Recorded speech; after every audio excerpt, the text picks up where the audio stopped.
Welcome to the AC 24/7 Top Story Countdown. We'll guide you through the biggest news of the day. Our focus, advocating our rights, advocating health, and advocating Earth. Here's our pick for number 4. This was Putin's first big news conference since his invasion of Ukraine nearly 2 years ago. For hours, the Kremlin leader answered carefully picked questions, restating Russian objectives in what he calls his special military operation. There will be peace when we achieve our goals. They haven't changed. This is the demilitarization and denazification of Ukraine and its neutral status.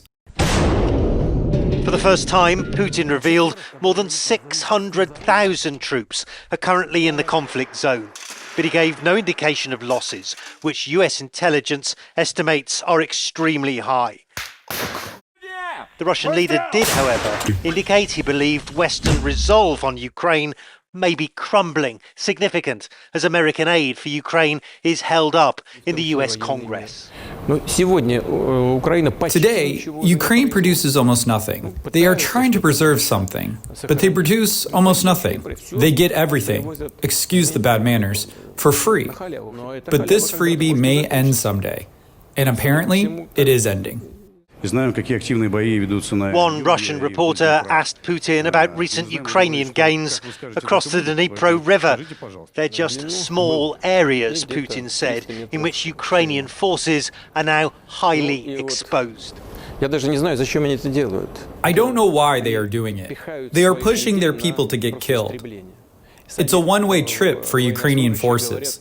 The reason for this are political, because Ukrainian leaders are begging foreign countries for aid. This was a highly staged event with carefully vetted questions. But a live stream of public texts threw up a few surprising challenges. How many yachts does Putin have? Asked one anonymous message. Why is your reality different to our reality? Asked another. A glimpse behind the curtain, perhaps, into what some Russians are really thinking. In a bizarre moment, a Russian child appeared in a video message asking if her family would ever be replaced by robots. Moderator then played an extraordinary video of what she said was a deep fake image of Putin, asking the real Russian leader if he had many doubles.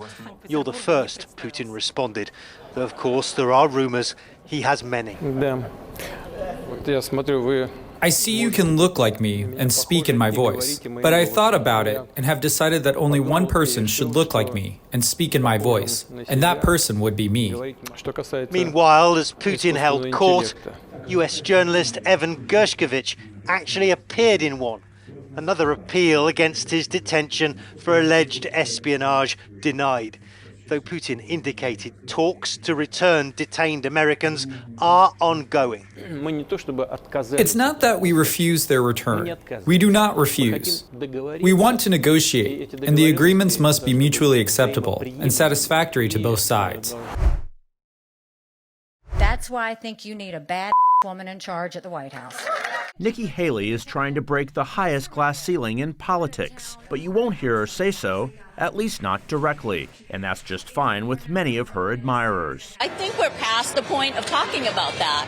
She's the candidate, male or female, she's a strong candidate. Thalia Flores has a front row seat to the New Hampshire primary and to Haley's rise, whether or not it's history-making. I mean, it'd be great to have a female president, but that's not what it's about. As she courts all voters, Haley takes great care to walk a fine line, wielding gender as a humorous shield. I love all the attention, fellas. Thank you for that. And a defensive sword. They're 5-inch heels, and I don't wear them unless you can run in them. Helene Hagar is blunt about her feelings that it's high time for a woman in the White House. It's time to get the testosterone out of the White House and put a woman in there, but a specific woman.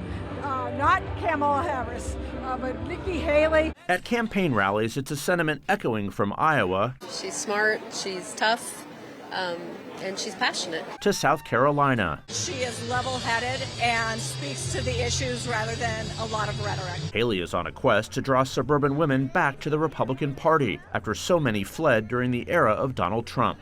Her support among that key demographic is a leading reason she fares better in a hypothetical contest against President Biden, polls show, even as a strong majority of Republican women still back Trump. We know her as Crooked Hillary, but to Nikki Haley, she's her role model. Allies of Ron DeSantis are trying to compare Haley to Hillary Clinton in new TV ads that have been debunked as misleading. Haley is on the air with ads of her own, featuring her husband, a National Guardsman in uniform. American strength doesn't start wars, it prevents them.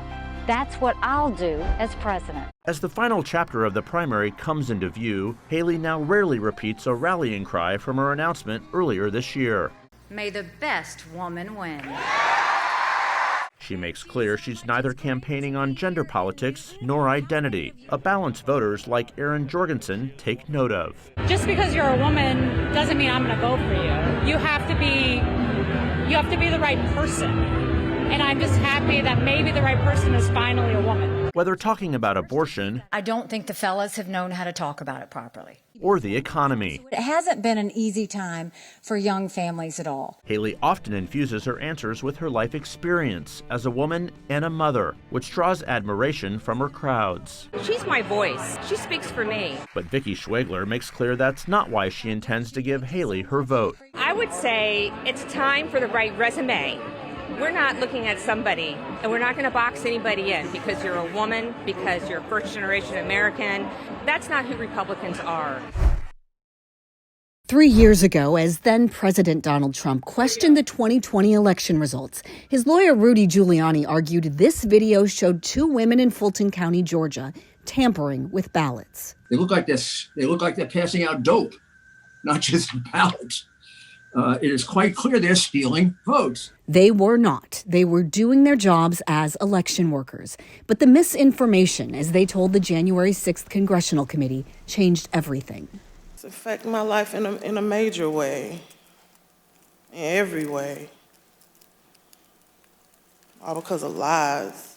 I've lost my name, and I've lost my reputation. I've lost my sense of security. All because a group of people, starting with number 45 and his ally, Rudy Giuliani, decided to scapegoat me and my daughter, Shay. For 4 days, they expanded their story in federal court, describing threats they received and what it was like to be talked about by Giuliani and Trump, who's not a party in this case, but is considered a co-conspirator. Giuliani expressed no remorse outside the courtroom. Of course I don't regret it. I told the truth. They were engaged in changing votes. There's no proof of that. Oh, you're damn right there is. Stay tuned. He was expected to testify, then changed his mind. In closing arguments, his attorney charged the women saw Giuliani as having deep pockets, saying he wasn't responsible for all that happened. Now it's up to a jury to decide the misinformation's cost. I'm Emily Schmidt, reporting. House lawmakers approved the annual renewal of the National Defense Authorization Act. Already passed by the Senate, it has a price tag tipping just past $886 billion. There are men and women on the front lines across this nation and across the world who are doing the work of this nation. The bill includes the military's biggest pay raise in more than 20 years, over 5%. It also gives many members additional pay allowances to help with off-base housing and meeting monthly expenses, a move that could boost lagging recruitment numbers. Of the 5 Defense Department service branches, only 2, the Marine Corps and Space Force, met their active duty enlistment recruitment goals for the fiscal year 2023. In the midst of this recruiting crisis, it makes 0 sense to artificially limit the reach of our military recruitment advertisements. Controversial provisions related to abortion services and transgender health care for service members were left out, despite being included in a House defense bill that passed this summer. The bill extends current aid for Ukraine through the end of 2026, but funding for a separate $105 billion national security package covering both Ukraine and Israel aid remains mired in bipartisan contention. I'm very disappointed that we are breaking for the holidays without additional Ukraine funding, without additional Israel funding, without additional humanitarian funding. The NDAA now goes to President Joe Biden's desk to be signed into law. I'm Laura Aguirre reporting.